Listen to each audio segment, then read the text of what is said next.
കൂജനമോ വൈശാഖ പൗർണമിയോ നിശയുടെ ചേങ്ങിലയോ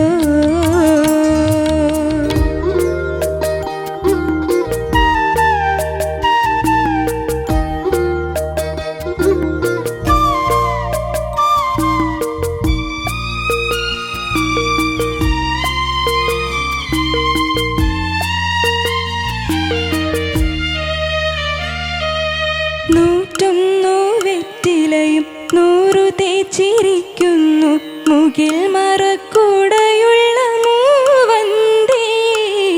101 വെറ്റിലയും 100 തേച്ചിരിക്കുന്നു മുകിൽ മറക്കുടയുള്ള മൂവന്തേ. അലതുള്ളും പൂങ്കാറ്റിൽ നടനം പഠിക്കുന്നു മനക്കലെ പറമ്പിലെ ചേമന്തി.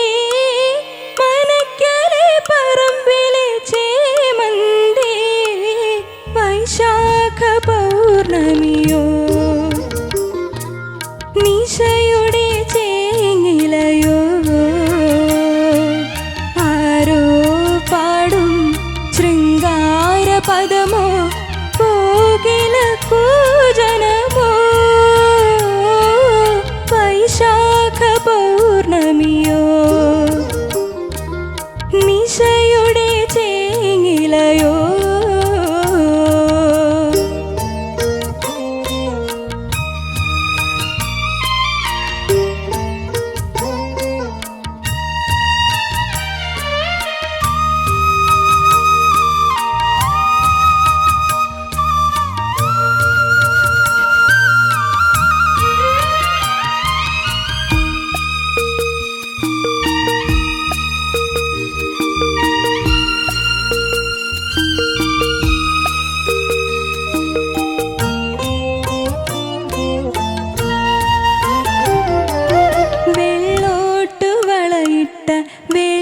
വെള്ളിലത്തളിരിന്മേ ഇളവയിൽ ചന്ദനം ചാർത്തുന്നു.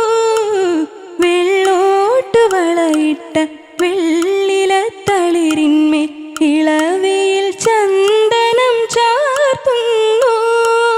നിളയുടെ വിരിമാറിൽ തരള തരംഗങ്ങൾ കസവണി മണിക്കച്ച ഞൊറിയുന്നു.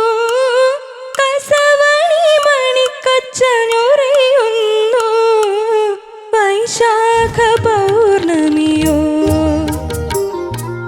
നിശയുടെ ചേങ്ങിലയോ ആരോ പാടും ശൃംഗാര പദമോ കോകില കൂജനമോ വൈശാഖ പൗർണമിയോ നിശയുടെ ചേങ്ങിലയോ ആരോ പാടും ശൃംഗാര പദമോ കോകില കൂജനമോ വൈശാഖ പൗർണമിയോ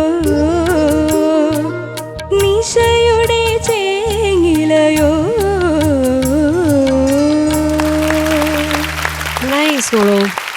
കാർത്തിക എന്തോ കണ്ണടച്ചിന്നങ്ങ് പാടുമായിരുന്നല്ലോ. കോൺസെൻട്രേറ്റ് ചെയ്ത് പാടിയോ? ആരെയും കാണണ്ടാന്നാണോ? അല്ല, കോൺസെൻട്രേറ്റ് ചെയ്ത് പാടാൻ നോക്കിയതാ. ശ്രുതി റൗണ്ട് അല്ലേ? എന്നിട്ട് എങ്ങനെ ഉണ്ടായിരുന്നു റൗണ്ട്? നല്ല ടാസ്ക് ആയിരുന്നു. നല്ല ടാസ്ക് ആയിരുന്നു. കുഴപ്പമില്ല, ചോദിക്കാം, നമുക്ക് ചോദിക്കാം. ശരത് സർ. കാർത്തികേ, എന്തോ സാർ? നല്ല സെലക്ഷൻ, നല്ല പാട്ട്, നല്ല സുഖമുള്ള പാട്ട്. പിന്നെ നമുക്ക് പൊതുവെ തോന്നിയ ഒരു സംശയം, ഇത് പാത്തോസ് ആണോ? ആണോ? അല്ല സാർ. പിന്നെ ഒരു സന്തോഷത്തിൻ്റെ എലിമെൻ്റേ കണ്ടു. മറ്റേ ശ്രുതി കട്ടായി കഴിഞ്ഞാൽ ഞാൻ എങ്ങനെ ജീവിക്കും എന്നുള്ളതിനെ കുറിച്ചുള്ള വ്യഥയായിരുന്നു പാട്ട് മുഴുവൻ. അങ്ങനെയല്ല സാർ, ഫീൽ കൊടുത്ത് പാടാൻ നോക്കിയത്. ഒന്ന് സന്തോഷത്തോടെ പാടിയ പല്ലവി. വൈശാഖ പൗർണമിയോ നിശയുടെ ചേങ്ങിലയോ ആരോ പാടും ശൃംഗാര പദമോ കോകില കൂജനമോ വൈശാഖ പൗർണമി ഒട്ടും ചിരിച്ചിട്ടില്ല, എങ്കിലും എന്ത് വ്യത്യാസം. അതെ, ഒന്നും ചിരിച്ചിട്ടില്ല, ഞങ്ങളെ പറ്റിച്ചത് ഞങ്ങൾക്കറിയാം. എങ്കിലും എന്ത് മാത്രം വ്യത്യാസമാണ്. അതല്ലേ നമുക്ക് വേണ്ടത്. കേൾക്കുമ്പോൾ ആഹാ ഒരു സന്തോഷം. നന്നായിട്ട് പാടാൻ കഴിവുള്ള വ്യക്തിയാണ്. എല്ലാം നല്ലതായിരുന്നു. പിന്നെ ഈ മൂവന്തിയും മറ്റേ ചാർത്തുന്നു, ഞൊറിയുന്നു, ഇതൊക്കെ അപ്പുറത്തെ പറമ്പ് വഴി അങ്ങ് പോയി. അത് കറക്റ്റായിട്ട് നമുക്കൊന്ന് പാടിയാലോ. വെള്ളോട്ട് വളയിട്ട വെള്ളില തളിരിന്മേൽ ഇളവയിൽ ചന്ദനം ചാർത്തുന്നു. വെള്ളോട്ട് അത് ഇപ്പോഴും അത് ശരിയായിട്ടില്ല. അത് ഞാൻ മൂവന്തിയുടെ കാര്യമാണ് പറഞ്ഞത്. 101 വെറ്റിലയും 100 തേച്ചിരിക്കുന്നു മുകിൽ മറക്കുടയുള്ള മൂവന്തേ. ഒന്ന് ചിരിച്ച് പാടിക്കേ. മൂവന്തേ. ആഹാ അതിമനോഹരം. അല്ല എന്ന് പറഞ്ഞാൽ നമ്മളെ കുറെ ടെൻഷനും കൂടെ പോകൂടാ. അതുപോലെ ചാർത്തുന്നു, ഇപ്പൊ ഞൊറിയുന്നു ഒക്കെ കൈവിട്ടു പോയ ഏരിയകളാണ്. പ്രധാനമായിട്ട് ഇതൊക്കെ പൊക്കോട്ടെ, മനുഷ്യരല്ല, തെറ്റാതിരിക്കത്തില്ല. സന്തോഷം എന്നുള്ളത് വേണം. പ്രത്യേകിച്ച് ഇങ്ങനൊരു പാട്ട് പാടുമ്പോൾ. ഈ ഒരു പ്രായത്തിൽ ചിരിച്ചില്ലെങ്കിൽ പിന്നെ എപ്പോൾ ചിരിക്കാനാ? വലിയ പാടാ പിന്നെ ചിരിക്കാൻ. അവിടെ ചിരിക്കണം കേട്ടോ. ഞാൻ അങ്ങനെ ചെയ്തോണം. അപ്പൊ ഇത് കുഴപ്പമില്ല. Good. Thank you sir. It's okay. Thank you sir. ചേച്ചി കാർത്തിക കുട്ടി, എന്തോ മാം? ആകെപ്പാടെ ഒരു ടെൻഷനിലും വിഷമത്തിലും ഒക്കെയാണ് അല്ലേ? എനിക്ക് ആദ്യം വന്ന് നിന്നപ്പോൾ തന്നെ ഒരു മോൾക്കൊരു മനസ്സിൻ്റെ ഉള്ളിൽ ഒരു ഇഷ്ടക്കേടോ ഒരു വല്ലായ്മയോ എന്തൊക്കെയോ ഒരു ടെൻഷൻ, കംപ്ലീറ്റ് കൺഫ്യൂഷനിൽ വന്ന് നിൽക്കുന്ന മാതിരിയാണ് തോന്നിയത്. ശ്രുതി റൗണ്ട് ആയതിന്റെ ടെൻഷൻ ഉണ്ടായിരുന്നു. അത്രയേ ഉള്ളൂ.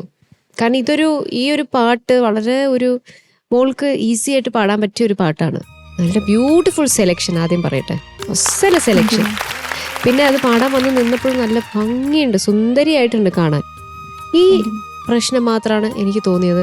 ഇവിടെ എല്ലാം ഇതൊക്കെ വളരെ സിമ്പിളായിട്ട് ചെയ്യാവുന്നതാണ്. സാർ എല്ലാം പറഞ്ഞു കഴിഞ്ഞു. ഞാനും ഇതൊക്കെ തന്നെയാണ് നോട്ട് ചെയ്തിരിക്കുന്നത്. അവിടെ ഇവിടെയൊക്കെ പ്രത്യേകിച്ച് നമ്മുടെ തമ്പുരും ക്ലിക്കും മാത്രം ഓൺ ആകുമ്പോഴത്തേക്ക് ഒരു പതർച്ചയും ഒരു പേടിയും ഒരു ഭയവും ഒക്കെ എനിക്കത് ഫീൽ ചെയ്തു. മോള് തീരെ ഒരു ഫ്രീഡമേ തോന്നിയില്ല. ഞാൻ ഇതെങ്ങനെയെങ്കിലും തീർക്കണമല്ലോ, എത്രയും പെട്ടെന്ന് പല്ലവിയിലോട്ട് എത്തണം, ഇവരുടെയൊക്കെ കൂടണമല്ലോ, ഇവരെങ്ങനെയെങ്കിലും ഒന്ന് വന്നാൽ മതിയായിരുന്നു എന്നുള്ളൊരു ഫീലിങ്ങിൽ. പക്ഷെ ഓർക്കസ്ട്ര ഗംഭീരായിരുന്നു കേട്ടോ, അത് പറയാതിരിക്കാൻ വരില്ല, ഗംഭീരായിരുന്നു. പിന്നെ മോളുടെ ആ ഒരു ടെൻഷൻ ഇല്ലായിരുന്നെങ്കിൽ കുറേ കൂടെ ഈസിയർ ആയിട്ട് പാടാൻ പറ്റുമായിരുന്നു. എനിക്കതാണ് ത്രൂ ഔട്ട് ദ സോങ് തോന്നിയത്. അത് മാത്രമേ ഞാൻ എഴുതിയിട്ടുള്ളൂ. അവിടെ ഇവിടെയൊക്കെ ഈ പ്രശ്നങ്ങൾ, ഈ ഭയം ഉള്ളിൽ വെച്ചുകൊണ്ട് വന്നതാണ്. ആ കോൺഫിഡൻസ് ഉള്ള, ആ ധൈര്യമുള്ള, ആ മിടുക്കി കുട്ടിയിലേക്ക് ഇനി നമുക്കൊന്നുകൂടെ ഒന്ന് തിരിച്ചു കയറണം. ഓക്കെ, ഈ ടെൻഷനൊക്കെ ഒന്ന് കളയുക, അതൊക്കെ മാറ്റി വെക്കുക. എന്താ ഇപ്പം സംഭവിക്കേണ്ടത്, എന്തെങ്കിലും ആവട്ടെ എന്ന് വിചാരിക്കുക. ഞാൻ ഇവിടെ പാടും, അത്ര തന്നെ. ഓക്കെ, ആ ചിരി മിസ്സിങ് ആയിരുന്നു മോളെ. അതാണ് എല്ലാവരും പറഞ്ഞുകൊണ്ടിരുന്നത്. എനിക്കും അതാ തോന്നിയത്. ആ ഒരു സന്തോഷം മിസ്സിങ് ആയിരുന്നു. നമുക്ക് ഒന്നുകൂടി ഒന്ന് ചിരിച്ച് ആസ്വദിച്ച് പാടാമായിരുന്നു. God bless you. അത് മാത്രമേ ഉള്ളൂ. അല്ലാതെ you are a fantastic singer. Thank you ma'am. Shanika. Karthika, എന്തോ സാർ? നമ്മളിപ്പം ബേസിക്കലി എല്ലാവരും പറഞ്ഞു വന്ന ഒരു കാര്യം എന്ന് വെച്ച് കഴിഞ്ഞാൽ, ഏതൊരു സോങ് എടുക്കുകയാണെങ്കിലും അതിനൊരു കോർ ഫീലിംഗ് ഉണ്ട്.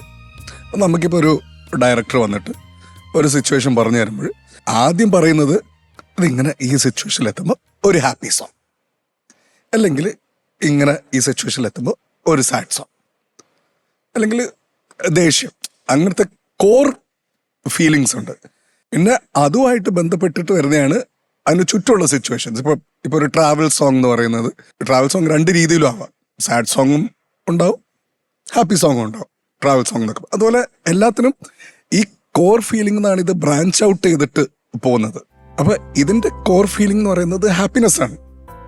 അപ്പൊ ആ ഹാപ്പിനെസ് കിട്ടാത്തതിന്റെ പ്രശ്നമാണ് നമുക്കെല്ലാവർക്കും. അതിപ്പം ഈ ചിരി ഉണ്ടായിരുന്നെങ്കിൽ ഒരു 75% പ്രശ്നങ്ങൾ ഇല്ലാതായൻ. അതാണ് സത്യം. കമ്മ്യൂണിക്കേറ്റ് ആയന്. അതുകൊണ്ടാണ് പെട്ടെന്ന് ഇപ്പം കാർത്തിക പാടി തുടങ്ങിയപ്പോൾ ഞാൻ പെട്ടെന്ന് ചോദിച്ചേ, ഇതൊരു ഹാപ്പി സോങ് അല്ലേ? ഞാൻ ചേർത്തിട്ട് ഇത് ഹാപ്പി സോങ് അല്ലേ? അത് പറഞ്ഞു അവളിപ്പൊ കരയുന്നു. അപ്പം ആ സാഡ്നെസ് ആണ് ഇങ്ങോട്ടേക്ക് കമ്മ്യൂണിക്കേറ്റ് ആവുന്നത്. ഇതാണെങ്കിൽ സാഡ് സോങ് ആണോ? അല്ലതാണ്. അപ്പം രണ്ട് ഫീലിങ്സ് ആണ്. അതായത് വരികളിൽ കംപ്ലീറ്റ് ഹാപ്പിനെസ്സും മുഖത്ത് കംപ്ലീറ്റ് സാഡ്നെസ്സും. അപ്പോൾ ഇത് മിക്സായി. അതാണ് പ്രശ്നം.